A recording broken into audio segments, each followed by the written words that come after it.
What's going on, Healthy Gamers? I am here with Casey, who is a pro CS gamer or former pro. I don't know, one of the two. He used to be really good, probably still is really good. And we're gonna touch a bit on Counter Strike. Mostly, I want to touch on just what it's like to be a programmer, and then Casey is an entrepreneur, and I really want to touch on that point, just about how he's built financial freedom for himself and kind of gone after his own dreams rather than following the traditional, go to college, 9 to 5, blah blah blah, die fat and unhappy and unfulfilled. So how you doing, Casey? I'm doing good. Thanks for the introduction. No problem. Can you just tell the viewers a little bit about your own gaming background? Sure. So I go by the name of Casey, or my alias in Counter-Strike is Casey Foster. That's obviously my first and my last name. I'm not very creative. Very clever. Just started playing the game when I was about 12 or 13. Picked it up pretty quickly. Probably by the age of 16 or so, I was playing at the top level of the competitive gaming play in a league called Cal Invite. Um, for anybody who plays Counter-Strike, obviously you'll probably know what Cal is from a long time ago. Uh, Consistently was, on a top team or playing in the top against the top teams in the top league for 5 or 6 more years.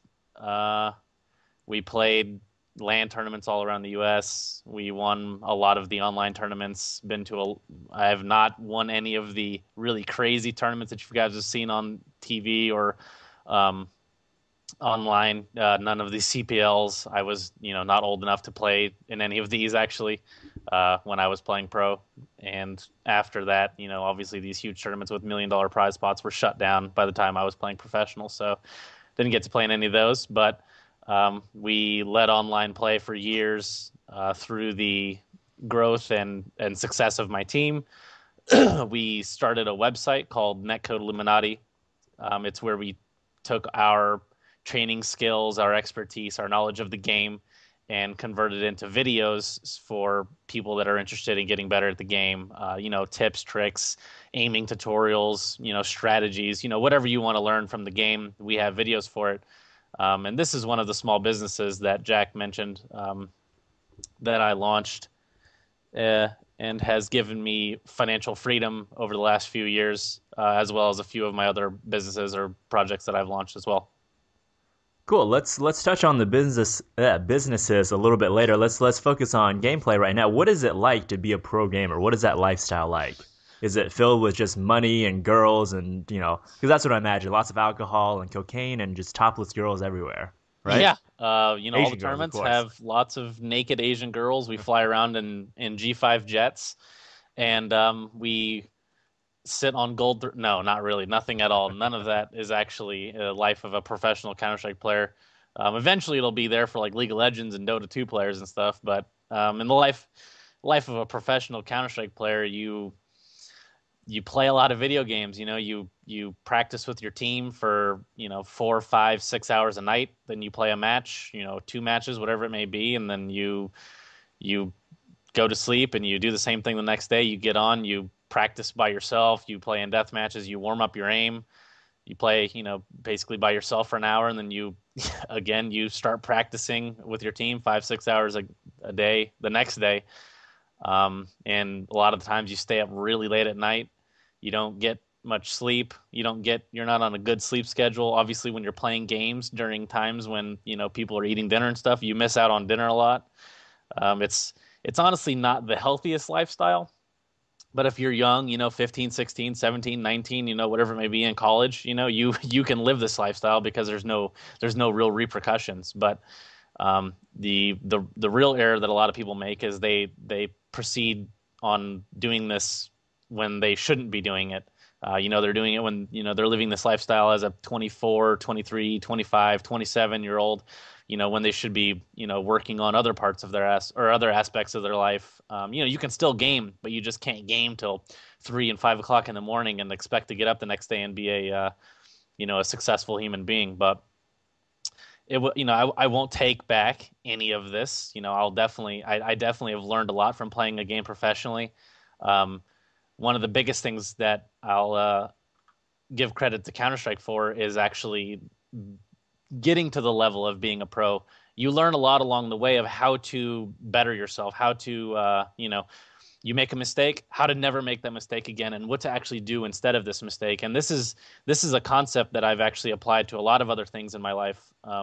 Business, race car driving. I've never played. I never drove professionally, but I do it as a hobby, a very competitive hobby. And I apply this to a lot of things. And it's actually it's a really good tool to have. And I'll definitely say I I got it from playing sports younger, but then I really learned how to fine tune this when I started playing a video game professionally. Can you expand on that a little bit? Are you talking about the idea of like anytime you make a mistake, rather than letting it say, "Oh well, fuck it, I quit now," you continue on, or are you talking about a little different? Well, it was more. It's more of people.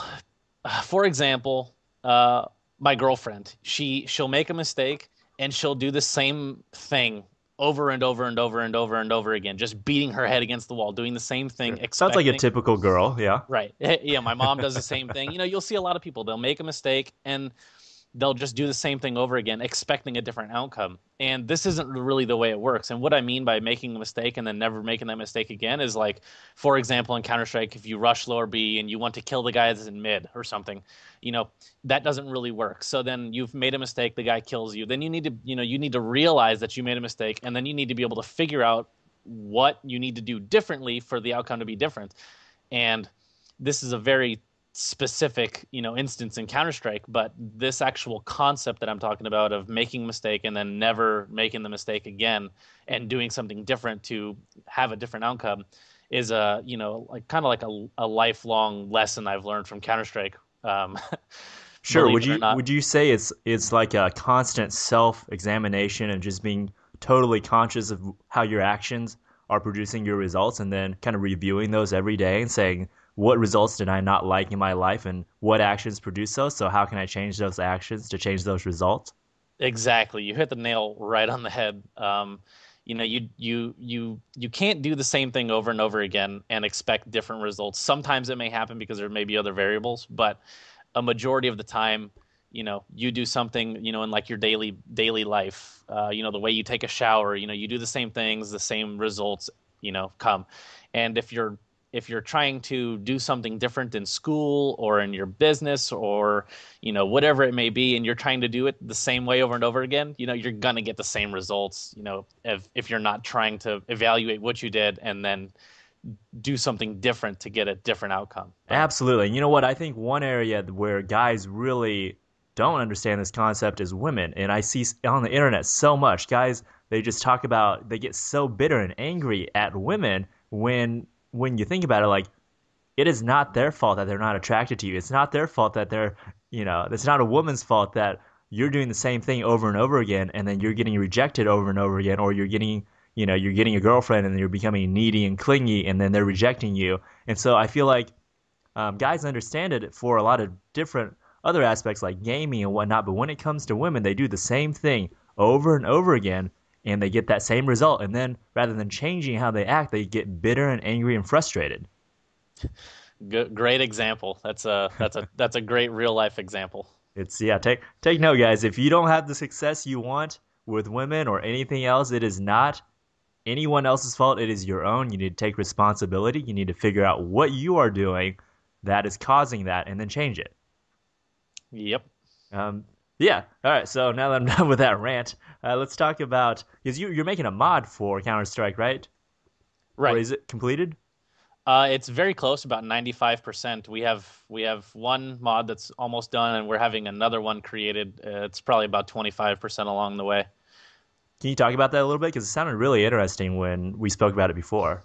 Sure. So the mod that's about to be done is a mod for Counter-Strike. It's going to be used more in the competitive world, but it's a mod called Brush, or which stands for B Rush. It's a mod that we created to um, replicate realistic gameplay in competitive Counter-Strike in a fast-paced, fun environment. Basically, you rush B, the bomb site B, obviously, in the map, whatever the map may be. We have a few maps, and you rush the site. It limits guns. It limits some of the smokes and stuff to make it more fair for, because it's a 5 versus 3, 5 terrorists versus 3 counter terrorists. Then you rush the bomb site. The counter terrorists try and hold off the bomb site. And the incentive for them to play and win and hold off the bomb site is they'll be able to earn points on my netcode network, and these points will be able to be traded in for money or netcode premium or gear. You'll be able to trade in your points straight for like Razer products, mice, headsets, mouse pads, keyboards, whatever it may be. And this is just one of the incentives to keep the players playing and to make sure that they're not cheating the system and make sure they're having a good time, and obviously it's a lot of fun as well, on as well as being able to earn these points. But we had it launched for Counter-Strike Source about a year ago, and it was very successful. It had about 10,000 people playing it worldwide. We had servers all over the world: Brazil, US, London, Germany, and everybody loved it. And we're making the same mod but for Counter-Strike Global Offensive. That sounds super interesting. I'm gonna try it because I'm gonna get Global Offensive. So I'll try that out. What about any tips? Because you do teach players how to be better at Counter-Strike, or can we just do it for more general, for FPS in general as well? Maybe both. Like what kind of tips do you generally see, or mistakes do you see people making a lot? Well, this may sound very cliche, or I don't know the word, but probably the biggest thing to getting good at a first-person shooter game, a game that requires like very good hand-eye coordination and very good like when you apply something to your mouse, you need the exact I don't know, motion to apply to the game. And believe it or not, a lot of the times people don't have the proper gear. If you don't have a good mouse that can track the speed of your hand, and you don't have a mouse pad that can be tracked by your mouse, this is obviously the first thing that I start when somebody comes to me and is like, "Hey, I suck at the game. What do I need to change?" I'm like, "All right, well, do you have a good mouse? Do you have a good mouse pad?" And they'll say, "Oh, I got this mouse. It's a $40 mouse or whatever. It's a gaming mouse." And then I'm like, this is a problem. What kind of mouse do you have?" They'll tell me, usually most of the time they don't have a very good mouse, and there are a lot of very specific things that happens in the mouse. I've actually learned this from doing product development for Razer. There's a lot of things that happen in mice that people don't know about. These things called positive and negative mouse acceleration. You can disable it on your computer, but it still actually doesn't disable it on the mouse. On a lot of mice, I mean, sorry. Some mice you can, some mice you can't. So this is probably one of the most important things in FPS gaming, because FPS gaming relies on what's called muscle memory. If your mouse is not consistently making the same movements at the same distances every single time, you're not going to develop muscle memory for these movements. This may be a little over the head for a lot of people, and people probably won't believe it, but when you move your mouse a distance, to put your crosshair on somebody's head, and you do this 1,000 times, and if your mouse does not have consistency, meaning it has mouse acceleration on, that distance is not going to travel the same time. I mean, your mouse is not going to travel the same distance as your crosshair 1,000 times out of 1,000 times. And if this is not the case, you're not going to develop muscle memory, and you're not going to consistently shoot headshots. And again, people probably won't believe this, but like I said, I've been playing this game professionally for years at the highest possible level, and I've conducted surveys and studies amongst all of the there's probably pretty much 200 of us that are the world's best players, and 80% of us use the exact same settings, the exact same mice, the exact same mouse pads, the exact same monitors, the exact same resolutions, all of these little small things. It's not random, and it's not random that all of us use the exact same shit, the exact same gear, the exact same settings. Sure. I guess that totally makes sense, because because that's the thing you need to build, is that muscle memory. And if there are variables that are causing your mouse to move different rates of speed in different places, then how could you ever build that Exactly. type? Yeah, And, interesting. Any other tips? Yeah, so the second thing I was pretty much just going to talk over or go over is a lot of people get discouraged when playing Counter-Strike as they start off, or any first-person shooter game. It's generally, not very easy to just hop into the game and start noob smashing, apart from in titles like Call of Duty and stuff. But the biggest thing that I've tried to teach people is just to do do one thing. Get one gun, go to one spot, and just get good at going to this one spot and getting and using this one gun. Once they've mastered it, and they feel that they're progressing and learning while doing these same two things or these same things in the game, just then start moving on. And if you're not progressing, then change something that you're doing. And this is an overall tip to any game that you're ever going to play. If whatever you're doing is not working, like I talked about earlier, change it. But you still have to go back. You have to go back out there time after time after time again, and work on it, and just do it over again, and build repetition, and build muscle memory, and you know learn the game. You can't just go out there, suck at it, and then never do it again. If you have that mentality in a game, you're going to have that mentality in anything else you're doing in life. So just go back out there and do it again and play games. Sure. There's so many good takeaway life lessons here because one thing is a lot of people try to, especially around New Year's, they try to do everything at once. Try to start waking up at 5 in the morning. They try to start a new diet, a new exercise routine. They try to stop smoking all at once, and that is just too much for you to try to do at once. So that totally applies. Just master one thing at a time. Master one part of your life. Then once you have that down to a habit, to a muscle memory, then that clears up your consciousness to be able to focus on something else. There's something else you said too, but it was all very profound. I can't remember right now. Yeah. Yeah, My New Year's resolution was to not make a New Year's resolution. I guess you failed immediately, right? Yep, that was the whole point. But yeah, I don't really make New Year's resolutions. Nice. Let's talk about kind of just your life now. How you've been able to take your passion and build businesses around that and become financially independent and just free. Because that's something, you're with Netcode, Illuminati, you're able to take gaming, something people see, as a hobby, and like, how could you make money off of that? But now look at all these streamers and everyone else. Like, people are totally able to make a good living off of something they're passionate about. And so now I'm totally losing my train of thought. But yeah, can you talk about that? How you've been able to take your passions and just make it financially viable? Yeah, sure. A few, obviously I've had more passions than just Counter-Strike. One of my passions was obviously computers. That's how I pretty much got into Counter-Strike. That was one of my first businesses. Is I started a computer repair service when I lived in California when I was younger. It was I was just doing it while I was in school, while I was playing Counter-Strike, and over the years I built up a nice clientele.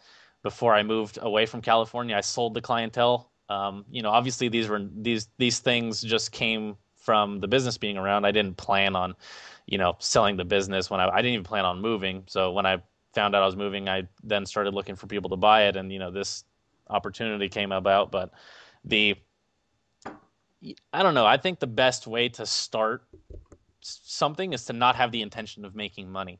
Um, Obviously, I was repairing computers for my friends and family members first, and then it turned into a business. And the online training website actually just started out as something that we were doing. We started off doing community nights in Counter Strike. We had this community called Netcode Illuminati before it was a premium service, and we would play with the gamers. We still do it now. We just create a little community event. People will come in a voice over IP communication program with us, and we'll just play games with them. And when they're playing, we're saying, you're doing this wrong. You can do this and this and this instead of what you're doing, and you'll probably have better results. And then eventually people were like, hey, can we pay you to do this with our team? And then we started doing, the team thing. And then we started reiterating the same thing over and over again, and we were like, this isn't really working. So then we started making videos, and obviously it evolved into an online business. But you have like you said, you have to have passion. You can't just go out there and just do something for the hell of it and try and make money. You have to be passionate about it. You have to put everything you know and everything you want to know into into it for it to be successful. Yeah, a lot of people do launch businesses with the only intention of making money, but a lot of them fail because they don't have, the drive or the passion to continue with what you're doing. But obviously, when I saw that two or more of my businesses, were successful, then I started venturing into other things, online tech startups. Uh, I actually had a car dealership and a motorcycle dealership at one point, running them off of Craigslist and out of my house. And it was just something I like to do. I'm really into cars and I'm really into motorcycles, and I was constantly selling mine and buying new ones, and then it turned into a business because I had a nice group of guys that were always interested in what I had, and they knew people, so it just evolved from there. But it's been a it's been a very informative and entertaining, along with rewarding, venture running all of these businesses. So.